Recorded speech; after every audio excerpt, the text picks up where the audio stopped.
So next up, where's my buddy, Bryan? All right, Bryan Stewart is oh, look at that. Is the legislative aide to Dayton City Commissioner Chris Shaw.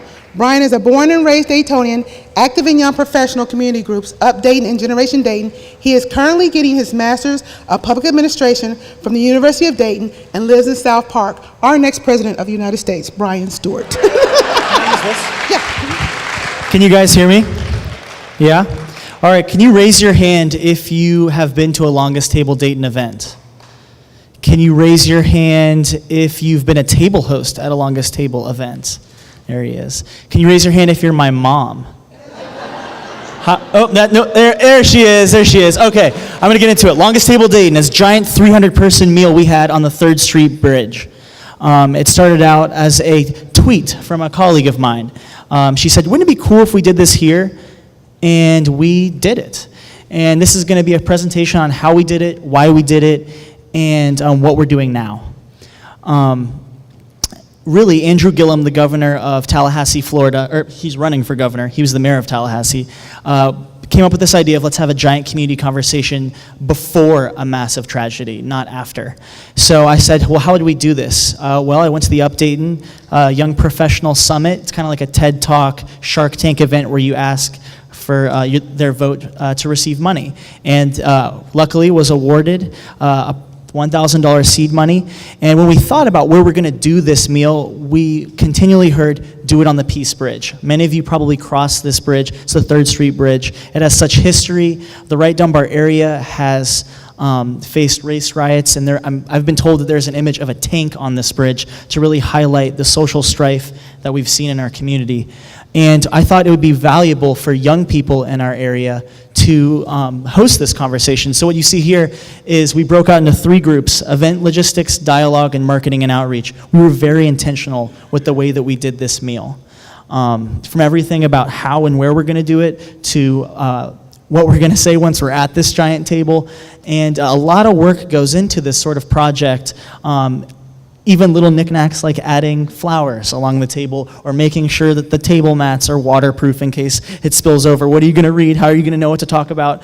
But along these table mats are questions and food. So I cannot thank our partners enough because this was done through so many different groups. The House of Bread provided the food at our October meal. And countless other restaurants step up to the plate, but young professionals, along with the House of Bread, kind of gave out the food. Matt, who's the PK, there he is.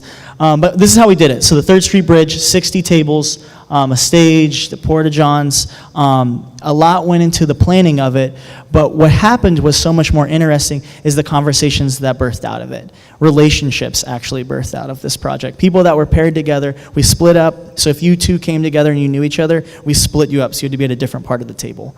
And we wanted to make sure we did it right, so we had mock meals where we tested out different questions. We tested out the size of a group. Should it be 6 people? Should it be 8 people? Do we have a person in each 6 people lead the conversation? And because of all this, research, we found out that the questions are really important. So that's the original placemat that we kind of stole from Tallahassee, but we made one our own. And most importantly, you see a giant map of the city. So we tried to highlight all 65 neighborhoods, and then we had questions in 3 sets, which started off with an introduction. So you get to know the people you're actually talking with and get to learn a little bit about them. You'll see them in the top part. Why did you come to the Longest Table today? The second part, the cultural exchange. How would you describe your neighborhood? How might people describe the neighborhood that you're from? What's a challenge facing your neighborhood? And then my favorite part, what are your hopes for the Dayton area? What will you do to help get it there? And then we had to go out and pound the pavement. We went out to neighborhood associations, faith institutions, basically anyone that would answer. And what's so powerful is we were doing this just to get people to come, but now as we continue these meals, they become our partners in this conversation. So yesterday we actually held a 60-person meal right outside Grace United Methodist Church. So yeah, we were there 6 months ago, begging them to come, and now we came to them because there's been so much momentum. Here's kind of a density map. We've been really looking at the data to find out where we can always increase participation. This is back from October, so we're gonna show you a little bit more data, but I can't stress enough that when you look at this table and the monthly meals we've had after, there have been such a wide range of experiences. We had one person see it on Facebook Live, close their shop, invite all their workers to come down, and they just got lost in the conversation.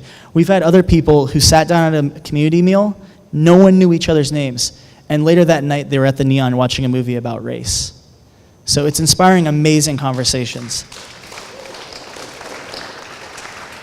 And when I thought about why would we actually talk to you today, why would we want you to know about the longest table, is because we want you to come.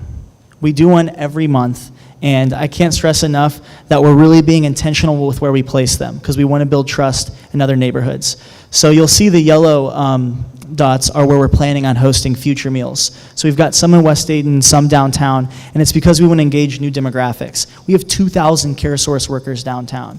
I wonder how many of them spend time downtown, or even meet other people that actually live in Dayton. So here are some of our examples earlier. Wesley Community Center was our February meal, and that allowed us to test out the model. Like, we actually had round tables, not just one long continuous one, so you actually had your group. If you didn't like it, you couldn't just start talking to these 6 people. And it was really good, though. It was great. And then we've had community partners like the University of Dayton step up and host it and help pay for it as well. And then this is a great example because Twin Towers, some people might call that neighborhood with associated words like prostitution or heroin. But what was so powerful is we were able to highlight spaces in this neighborhood like the Lincoln Hill Community Gardens, where they're reactivating a space, and it brought people to the table, which was really exciting. When you register, because you're all going to come to a meal, we ask you to put your ethnicity so we can kind of gauge what kind of folks are coming to the meal. And we see everything from 50 Shades of Pale to Turkish American, Jewish, Middle Eastern. But the big takeaway is we kind of sacrifice some of our data because we don't want to force labels on anyone. But sorry, I really got into the weeds there. But I just wanted to say that our next meal is June 22nd at the Northwest Recreation Center. You'll see it on Facebook, you'll see it online. But this meal is really what we make it, and it's happening every month. And I really hope the same reason you came tonight, you come to one of those meals and bring your own perspectives. So thank you.